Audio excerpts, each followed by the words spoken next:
हात चवंडक वाजतो डुगडुग,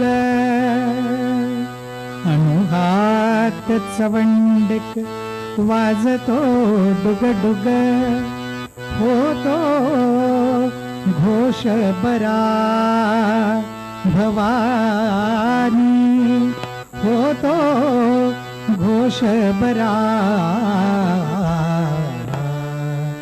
मी तुझा भूत्या खरा भवानी, मी तुझा भूत्या खरा भवानी, मी तुझा भूत्या खरा.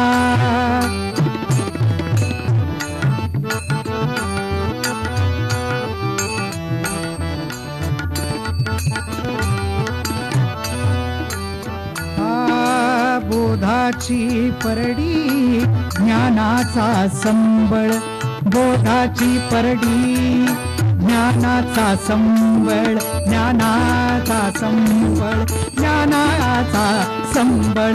बोधाची परडी ज्ञानाचा संबळ, अज्ञान पोत खरा भवानी, अज्ञान अज्ञान अज्ञान पोत खरा भवानी, मी तुझा भूत्या खरा भवानी, मी तुझा भूत्या खरा.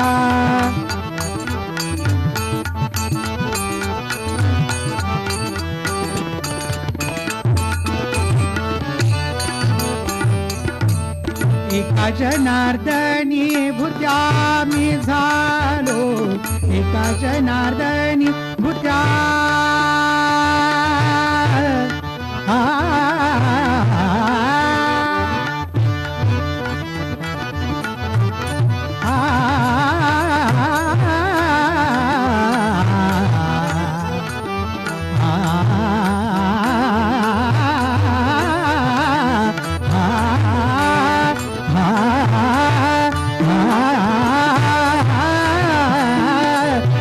जनार्दनी भूत्या मी झालो, तुझे पायी मी खरा भवानी, तुझे पायी मी खरा.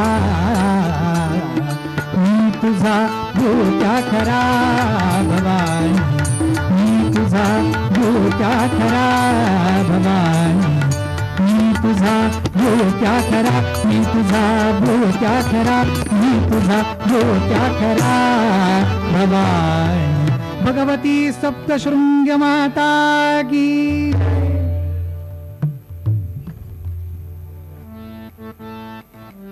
वणी सप्तशृंगी गडावरती आई भगवतीचा एक उपासक, ज्यांचं नाव काकाजी वैद्य. आणि हे काकाजी वैद्य काय प्रापंचिक त्यांच्यावरती आफत आली, खूप प्रतिकूल परिस्थितीमधून त्यांना जावं लागलं. चरित्रकार त्यांना काय त्रास झाला याचा उल्लेख करत नाहीत, पण ते खूप त्रासून गेले होते. त्यांच्या चित्ताचं समाधान ढळलं होतं. वय पुढं सरकलंय, पण प्रपंचातल्या अडचणी त्रास थांबत नव्हते. आणि काकाजी वैद्य शांततेसाठी खूप व्याकुळ झाले होते. आई भगवतीच्या समोर जावं, 18 हातानं उभी असलेली ही जगदंबे, अगं तिरकी मान करून तू समोरच्या मार्कंडेय मुनींचं गुणगान ऐकतेस, मग माझी व्यथा तुझ्या कानावरती का पडू नये. म्हणून ते रोज तिची स्वतःला जी व्यथा होती ती व्यथा भगवतीला सांगू लागले. तोडी आना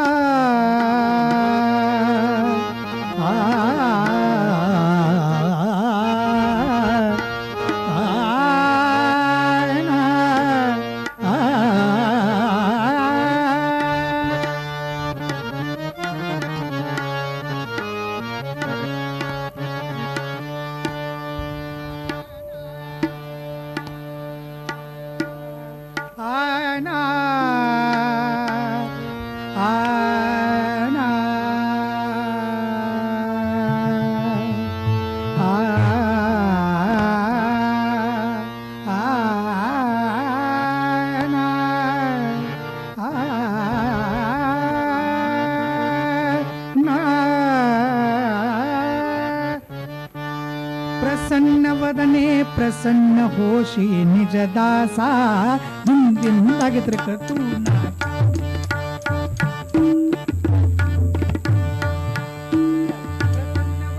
प्रसन्न दिन दिन लागेत्र तू ना कत्ती प्रसन्न वदने प्रसन्न होशी निज दासा प्रसन्न वदने प्रसन्न होशी निज दासा प्रसन्न वदने प्रसन्न होशी निज दासा प्रसन्न वदने प्रसन्न होशी निज दासा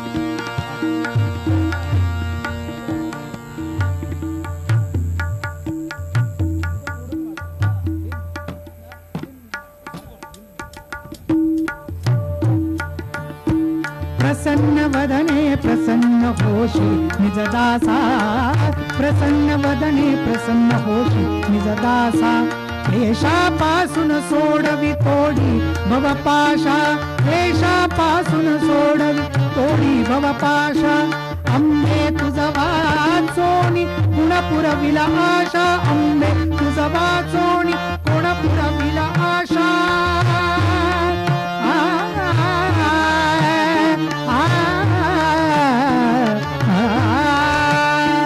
अंबे तुझा वाचोनी कोण पुरविला आशा नरहर तल्लीन झाला पद पंकजलेशा नरहर तल्लीन झाला पद पंकजलेशा पद पंकजलेशा पद पंकजलेशा जय देवी महिषासुरमथिनी जय देवी महिषासुरमथिनी सुरवर ईश्वर वरदे तारक संजीवनी तारक संजीवनी तारक संजीवनी तारक संजीवनी तारक संजीवनी तू योग्या शुभमतिदा गतिदा वत्सला गाया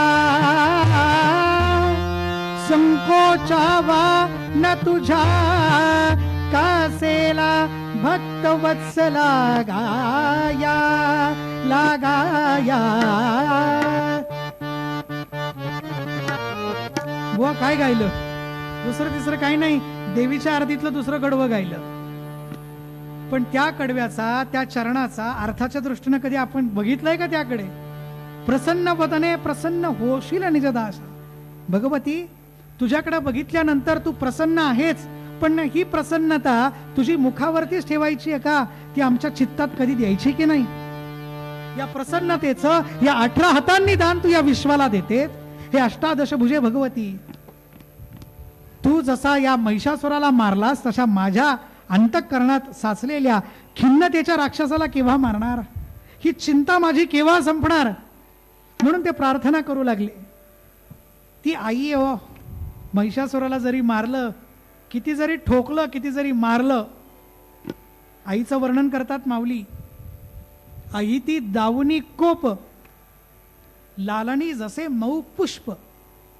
ज्यावेळेस लेकराचं अहित होत असतं त्यावेळेस ती आई त्याला मारते जोडते चांगली पण जर लाड करायचे असते ज्यावेळेस लाड करायचे असतात तेव्हा ती कमळाच्या पाकळीपेक्षाही मृदू होते लालणी जसे मऊ पुष्प पुष्पाहूनही ती मऊ होते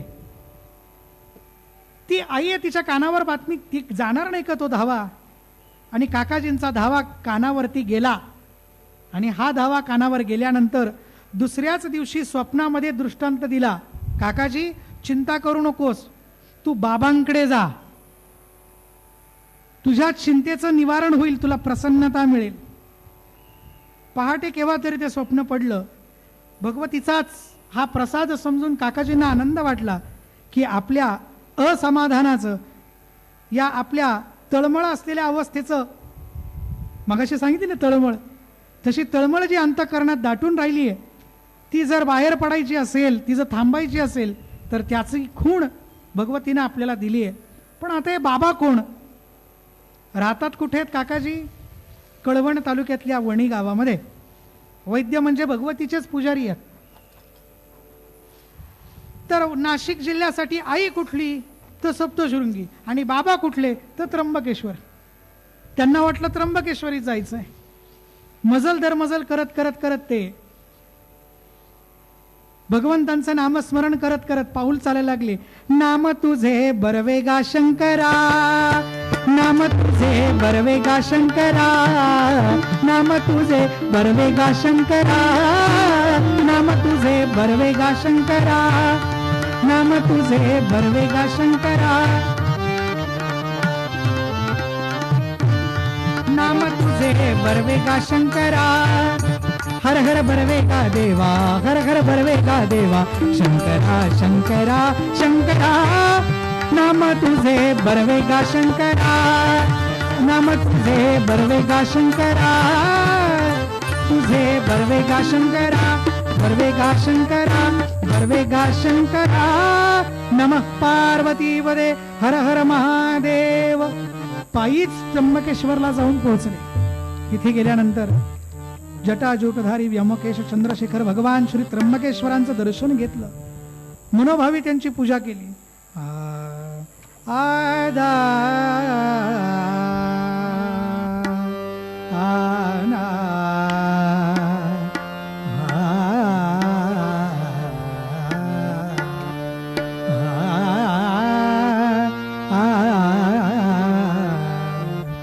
कैलास राणा शिवचंद्र मोरी, कैलास राणा शिवचंद्र मोरी, कैलास राणा शिवचंद्र मोरी, कैलास राणा शिवचंद्र मोरी.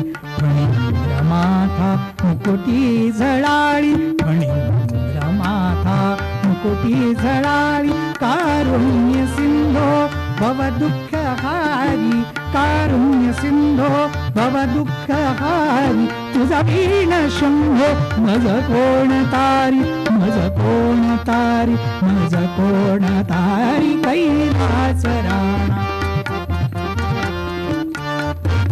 नंदी मंडपात आले, नमस्कार केला, समोर गेले, भगवंतांना दंडवत घातला. त्रिगुणात्मक स्वरूप असलेलं त्र्यंबकेश्वरांचं शिवलिंग बघितलं. तिथे थांबले, दर्शन घेऊन क्षणिक प्रसन्नता वाटली आणि दर्शन घेऊन बाहेर आले. पण ती शांतता काही मनाला टिकेना, ती अस्वस्थता मनाची काही थांबेना. अंतःकरणात कुठेतरी शांती हवी, या शोधासाठी इतकी आपण पायपीट करून आलो. ठीक आहे, आपल्या चित्तावरती काही वाईट संस्कार झाले असतील म्हणून आपण याच क्षेत्री थांबूयात, म्हणून पुढचे 10-12 दिवस त्र्यंबकेश्वरीच मुक्काम केला.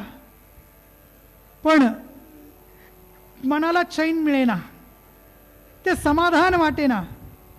मला सांगा, लहान पोरगं एखादी गोष्ट पाहिजे असतं म्हणून रडतं, त्याला ती गोष्ट हातात दिली की ते शांत होतं. पण जसजसं वय वाढत जातं तशी ही शांतता कुठली वस्तू दिल्यानं मिळत नाही. त्याला आंतरिक चित्ताची शांतता हवी असते. ज्या ठिकाणी कुणी कुठल्याही पद्धतीचा त्रास, जबाबदाऱ्यांची जाणीव हे कुणी आपल्या जवळ येणार नाही, अशा पद्धतीची व्यवस्था झाली. अशी व्यवस्था आपल्या आसपास असावी आणि आपण स्वस्थ असावं. स्व म्हणजे आपण, आपण आपल्यामध्येच मग्न असावं अशी त्याची इच्छा असते.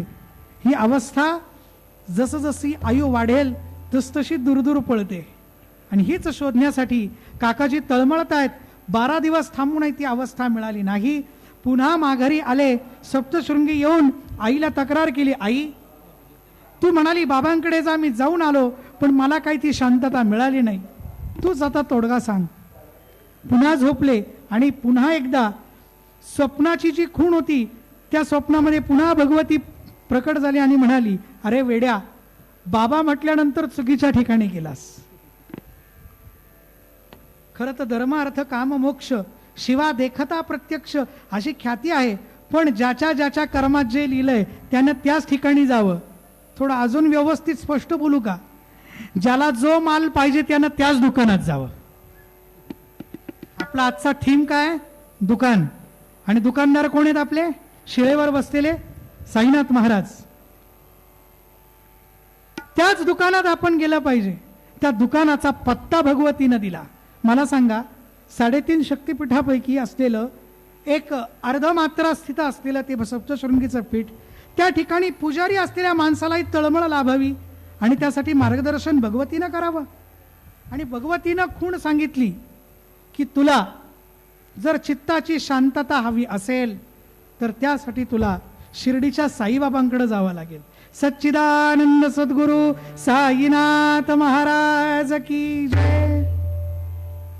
आता कुठे शिर्डी आणि कुठले साईबाबा? कानावर कुठून तरी उडत उडत नाव आलंय, बाबा शिर्डीतच आहेत असं म्हणतात, पण नको नको ते किंतु परंतु मनात असतात. बाबा फकीर आहेत, मग ते हिंदू आहेत का मुसलमान आहेत? नको नको ते. बरं, व्यवस्था एकदा सांगितली ना. कधी कधी आपल्या कर्मानं, आपल्या भाग्यानं म्हणूयात, मोठमोठ्या सत्पुरुषांचं आपल्याला मार्गदर्शन मिळतं, पण ते मार्गदर्शन मिळून सुद्धा त्याच्यामध्ये शंका घेणारं मन, आपलं मन नुसतं मन नाही, ते माकड आहे, इतकं चंचल आहे. ते माकड आडवं येतं आणि आपल्या हाताशी जर कस्तुरी मिळणार असेल तर शेणामध्ये हात शिवटण्यात ते धन्यता मानतं. आपण आपल्या खऱ्या लाभापासून दूर पडतो. पण इथे खरंच असं झालं होतं की शिर्डीला जायचं कसं माहीत नाही, ओळखीचं कोण माहीत नाही. साईबाबा सांगतेय भगवती, पण जायचं कसं त्यांच्यापर्यंत, हा प्रश्न काकाजींसमोर उभा राहिला. पण एकदा त्यांचं नाव ज्याच्या मुखावरती आलं त्याचा बेडा तिथेच पार झालेला असतो. बाबा म्हणतात, माझा भक्त कोसो दूर असू द्या, चिडीच्या पायाला दोर बांधून त्याला फरफटत उडीत आणावा, तसा मी त्याला शिर्डीत आणतो. आमचे मनोहरबुवा दीक्षित फार छान सांगायचे. मध्यंतरात जे भजन गायलं ते त्यांनीच आम्हाला शिकवलंय. आपण असेही भोग भोगून आपल्या नशिबाला तिरडी आहेच की. काय बोललो मी? आपण असेही भोग भोगतोय आणि भोग भोगत जगत जगत जगत आपल्याला अशीही तिरडी आहेच की जी तिरडी लाभल्यावर कीर्ती उरणारच नाहीये. पण ज्याला अशी दूर लोटायची असेल तिरडी, त्यानं जरूर बघावी शिर्डी. सच्चिदानंद सद्गुरु साईनाथ महाराज की जय. काकाजींना असंच समाधान आणि भक्ती हवी होती, पण तिथपर्यंत जायचं कसं? पण श्री साईनाथ हे लीला नाटकी आहेत. आपण सगळे त्यांच्या समोर साई खडे याचे बाहुले आहोत. कोणाचा शब्द आहे हा? सद्गुरू भगवान श्री ज्ञानेश्वर माऊलींचा शब्द आहे. साई खडा म्हणजे काय? कठपुतलीचे बाहुले. आपल्याला असं वाटतं मी केलं मी केलं मी केलं. त्या मिमीवर मी बोलणार आहे परवा दिवशी, आज बोलत नाही. पण या मिमीपणाचा फुगा साईनाथ बरोबर पिन मारून फोडतात. आपण काही करत नाही, ते सगळे सूत्र हलवतात, म्हणून आपण इथे नाचतोय. आज इथे कीर्तनाला बसून जे कीर्तन श्रवण करतायत, कोणाला वाटत असेल का मी किक मारून इथे आलोय, गाडीला किक मारून वेळेवर पोहोचलो, बघा मी किती स्मार्ट आहे. अजिबात नाही. तुम्ही नाही आणलं, त्यांनी तुम्हाला इथे आणून बसवलंय. त्यांची इच्छा म्हणून तुम्ही बसते. म्या हालविल्या सूर्यू हाले, किंवा वृक्षाचेही पान हाले ज्याची सत्ता. झाडाचं पान सुद्धा ज्यांच्या इच्छेविरहित हालू शकत नाही, अशी ती सत्ताधारी असलेले भगवान आहेत. मला साईनाथांचे गोड नाव खूप गोड वाटतं. दादासाहेब खापर्डे त्यांच्या रोजनिशीमध्ये साईनाथ महाराजांना श्री साई साहेब असं लिहितात. ते साहेब जरा मला अजून भारी वाटतं. ते साहेब आहेत, आपण सगळे त्यांच्या ड्युटीवर आहोत. हो, त्यांनी सगळी सूत्र हलवली. त्यांच्या भक्त मंडळींमध्ये ज्यांचं नाव घेतल्याशिवाय साईचरित्र पुढेच जात नाही, असे त्यांचे आवडते भक्त श्यामा माधवराव देशपांडे यांना एका नवसाची आठवण झाली. आईनं देह ठेवत असताना त्यांना आठवण करून दिली. बाब्या, त्यांची आई त्यांना बाब्या म्हणायची. बाब्या, अरे तू जन्माला आलास त्यावेळेस मी सप्तशृंगी आईला नवस बोलले होते की बब्याला घेऊन दर्शनाला येईल, तेवढा नवस मात्र फेड. सांगणारी म्हातारी आई होती आणि बब्याचं वय 30च्या पुढे गेलेलं होतं.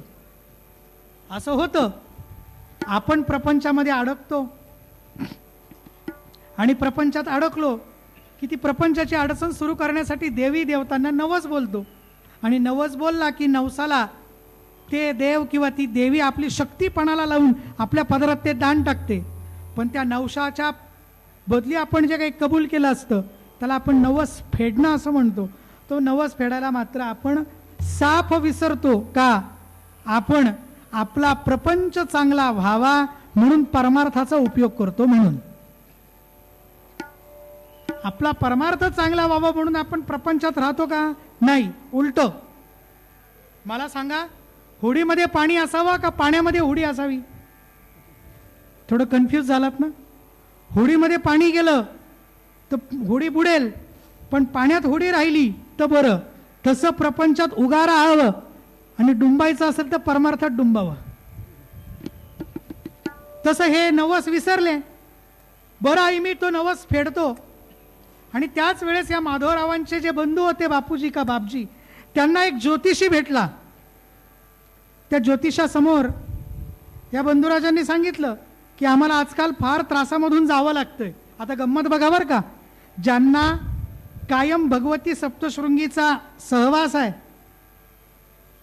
त्यांच्या अंतःकरणात अस्थिरता निर्माण होते आणि ती अस्थिरता घालवण्यासाठी भगवती त्यांना मार्गदर्शन करते की तुम्ही शिर्डीला जा.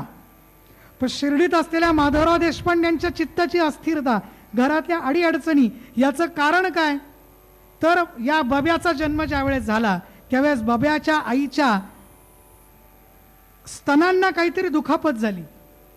त्या स्तनामधून दूध बाहेर येईना आणि या बाळाला दूध पाजता येईना. थोडक्यात आजच्या काळात बोलायचं झालं तर ब्रेस्ट कॅन्सर सारखं काही झालं असावं. यातनं आई भगवती तू मला दूर कर, मी चांदीचे स्तन तयार करून तुला अर्पण करील, असा दुसरा नवस तुमची आई भगवतीला बोलली आहे असं त्या ज्योतिषानं यांना सांगितलं. हा घरी आला, म्हटला दादा आपली आई असं पण काहीतरी नवस बोलली होती का? घरातले म्हणाले हो बोलली होती. मग तो नवस आपला फेडायचा राहिलाय म्हणून आपल्याला हे विघ्न निर्माण झालंय, तेव्हा हा आपल्याला नवस फेडावा लागेल. माधवरावांनी गावातल्या सोनारांना बोलवून घेतलं आणि योग्य आकाराचे स्तन बनवून घेतले चांदीचे. आणि साईनाथांच्या समोर ते, आता कशी गंमत आहे बघा, शिर्डीमध्ये राहणारा प्रत्येक माणूस शिर्डी सोडून बाहेर जायचं म्हटलं तर परवानगी कोणाची घ्यायची? सरपंचाची नाही, पाटलाची नाही, जे द्वारकामाईत बसलेत ना त्या श्री साईनाथांची त्यांनी परवानगी घ्यायची की बाबा जाऊ का शिर्डीच्या बाहेर? बाबा जर हो म्हणतील तर जायचं. यानं ते ते तयार केलेले स्तन जे होते ते चांदीचे स्तन घेतले आणि साईबाबांच्या समोर उभे राहिले.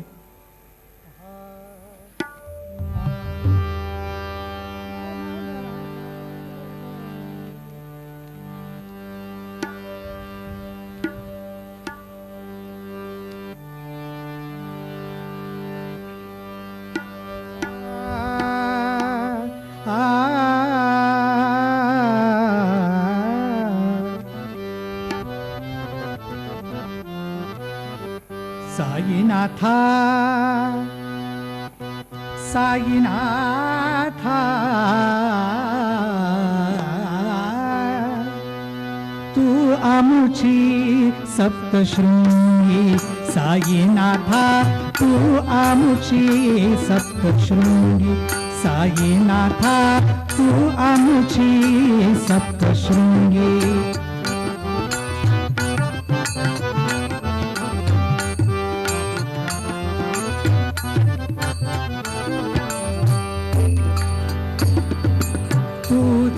आमुची आई आहे, तूच आमुची आई, कृपा पाना देई आई, कृपा पाना. तान्हुल्याची घे काळजी, तान्हुल्याची स्वीकार ही देणगी माझी, स्वीकार ही देणगी. साईनाथा तू आमुची सप्तशृंगी, साईनाथा तू आमुची सप्तशृंगी, साईनाथा तू आमुची सप्तशृंगी. साईनाथा तुम्हीच आमचे राम, तुम्हीच आमचे कृष्ण, तुम्हीच आमचे श्री गुरु. आणि जिच्यासाठी नवस फेडायला एवढं लांब जायचं, कशाला जायचं? आम्हाला तुम्ही सांभाळता म्हणून तुम्ही आमचे पांडुरंग म्हणजे विष्णू आहात. तुम्ही आम्हाला जन्माला घातलं म्हणून तुम्ही आमचे ब्रह्मदेव. आमच्या चित्तामध्ये येणारा वाकडेपणा तुम्ही जाळून नाहीसा करता म्हणून तुम्हीच आमच्यासाठी भगवान शंकर. तुम्हीच आमच्यावर कृपेचा हात ठेवलात म्हणून तुम्हीच आमच्यासाठी सप्तशृंगी आहात. आमच्यासाठी सगळे तुम्हीच, याला म्हणायचं एकविध भाव. तेव्हा मी काय सप्तशृंगी गडावर जाणार नाही, तुम्हीच माझे सप्तशृंगी आहात. हे स्तन तुम्हाला अर्पण केले. साईनाथांनी ते स्तन बघितले, म्हणाले श्यामा एक काम कर, इथे अर्पण करून उपयोग नाही, तुला या नवसातनं मुक्त व्हायचं असेल तर तुला भगवतीकडेच जावं लागेल. काय गंमत आहे बघा, काकाजी भगवतीकडे राहतात, भगवती सांगते तुला शिर्डीला जावं लागेल आणि इकडं श्यामाला सांगतं तुला तिकडे जावं लागेल. मजल दर मजल करत श्यामा देशपांडे घरातले सगळे कुटुंबातले सदस्य घेऊन तिकडे गेले. कुठे? सप्तशृंग गडावरती गेले. आणि गडावरती गेल्यानंतर आई भगवतीच्या पुजाऱ्यांच्या विचारपूस करायला लागले. कारण नुसती नवस करून आणलेली वस्तू अर्पण करायची नाही, देवीला अभिषेक करायचा. साडी चोळी पूजेचे उपकरणं काय असतील, फुलं हार पेढे प्रसाद दक्षिणा अभिषेक याची तयारी करावी म्हणून ब्राह्मणाची विचारपूस करत करत करत गेले. तर त्यांना गावकऱ्यांनी पत्ता दिला, काकाजी वैद्यांच्या घरी जा. आणि काकाजी वैद्यांच्या घरी गेले आणि त्यांनी सांगितलं नमस्कार. त्यांना बसवलं. काय कुठून आलात तुम्ही? ते म्हणाले मी माधवराव देशपांडे, मी शिर्डीहून आलोय. आणि शिर्डी शब्द कानात आला मात्र बसलेले काका उठून उभे राहिले. माधवरावांना म्हणाले तुम्ही पहिले उभे राहा. त्यांना उभं केलं आणि कडकडून मिठी मारली. माझ्यासाठी जणू काही शिर्डीच इथे आली की काय म्हणून कडकडून मिठी मारली. माधवराव तुम्ही इथे आलात, तुमचं नवस फेडून घ्यायची जबाबदारी माझ्याकडे लागली. फक्त एकच, मला शिर्डीला घेऊन चला. माधवरावांना काहीच समजेना. म्हणाले माझ्या स्वप्नात असा असा प्रसंग घडलाय, बाबा म्हणून त्र्यंबकेश्वरी गेलो, आता मात्र मला बाबा म्हणून भगवतीला सांगितलं की ते साईबाबा आहेत, मला तिथे घेऊन चला. त्याप्रमाणे भगवतीच्या समोर गेले, नमस्कार केला, अभिषेक पूजादी झालं. ते सगळे जे निर्माण केले जे स्तन होते ते भगवतीला अर्पण केले. नवस फिटला. पहिला नवस होता दर्शनाचा आणि दुसरा नवस होता स्तन अर्पण करण्याचा. तो अर्पण केला. लक्षात घ्या, माधवरावांची आई गेली होती पण नवस फेडायचे राहिले होते. ते नवस फिटले आणि मजल मजल करत साईनाथांच्या लीला कथा ऐकत ऐकत हे दोघे जण वणीवरून शिर्डीमध्ये आले. आणि साईनाथ द्वारकामाईमध्ये बसलेले आहेत. हेच माझ्या भवारनवीची नौका आहे. आणि या सदय साईनाथांना धुळबेटीसाठी दर्शनासाठी ज्यावेळेस ते गेले, फक्त नमस्कार केला आणि दर्शन मात्रे मन कामनापुरती ही अवस्था त्यांची झाली. अनेक साईनाथांचे भक्त बाबांना भेटायला आले. त्यावेळेस बाबांकडे काहीतरी त्यांनी विचारपूस केली आहे, काहीतरी त्यांना विचारलंय, त्यांच्याकडनं उत्तर घेतलंय. कुणीतरी बाबांना गंध लावलंय, कुणीतरी फूल वाहिलंय, कुणीतरी स्नान घातलंय, कुणीतरी बेलाचं पान वाहिलंय. इथे काहीही केलं नाही. 2 हस्तक 3रं बस्तक आणि बाबांचं फक्त दर्शन घेतलं आणि बस मला एवढंच पाहिजे होतं. साईनाथांच्या दर्शनाने चित्ताला शांतता मिळाली. नजरेतनं बाबांनी कृपेचा वर्षाव केला आणि काकाजी वैद्य शांत झाले. 12 दिवसपर्यंत साईनाथांच्या सान्निध्यात काकाजी इथे थांबले. काकाजींना खऱ्या अर्थानं परमार्थाचं दुकान सापडलं आणि त्यांना समाधान मिळालं. आनंदा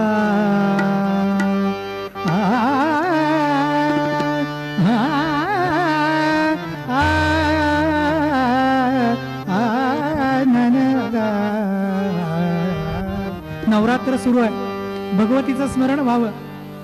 आणि जे जे कोणी आमच्या साईनाथांना नावं ठेवतात त्यांना सांगण्यासाठी एक कथा हाती मिळाली की साक्षात भगवती सांगते काकाजींना की तू शिर्डीला जा, जिथं भगवती त्यांच्याबद्दल आदर ठेवते तिथे तुम्ही कोण नावं ठेवणार आहे. ठोकून सांगा की ही कथा घडली आहे म्हणून. साई चरित्रात तिचा उल्लेख आहे. आणि ज्यांना नाही मानायचं ते गेले उडत म्हणून त्यांना फेकून द्या कचऱ्यामध्ये. आम्ही यांचे भक्त आहोत. आम्ही आशांचे चरण पकडलेत, जे हर संकटात आम्हाला तारून नेतात, तेच आमचा सांभाळ करतात. ते कोण आहेत? तेच परमार्थ मार्गातले दुकानदार आहेत.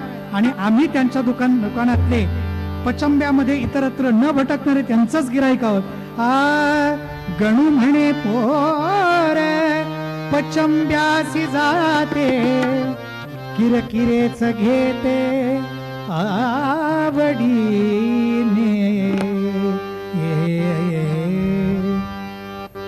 शिर्डी क्षेत्र नोहे पचंबा बाजार, शिर्डी क्षेत्र नोहे पचंबा बाजार.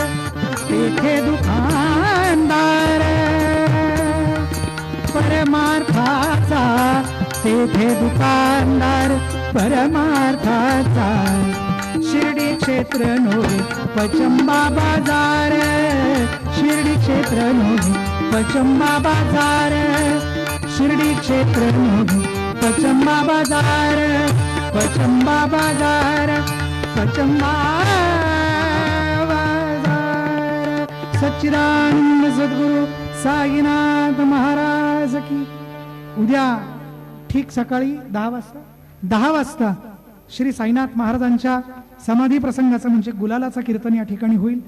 सर्वांनी तो प्रसंग सर्वांना माहिती आहे, पण ती लीला पुन्हा एकदा ऐकावी. मज जो गाईल वाडे कोडे माझे चरित्र माझे पवाडे, तयाची या मागे पुढे चोहीकडे उभाच, असं साईनाथांनी साई कथा ऐकणाऱ्यांना अभय दिलंय.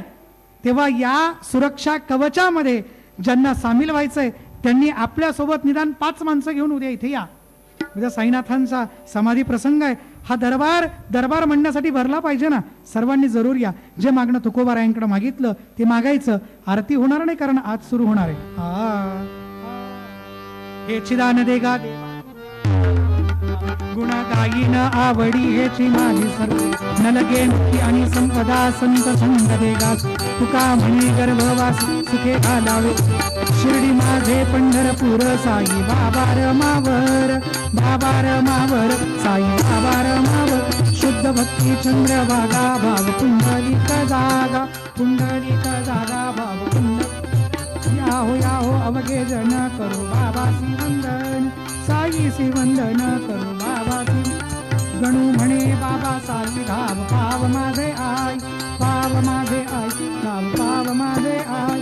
सदा सर्वदा योग तुझा घडावा, तुझे कारणी देह माझा पडावा. उपेक्षू नको गुणवंता अनंता, रघुनायका मागणे हेची आता. तुला योग्य वाटेल ते त्वा करावे, शिशूने पित्याला कसे शिकवावे.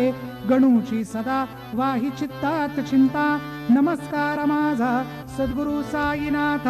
सच्चिदानंद सद्गुरु साईनाथ महाराज की.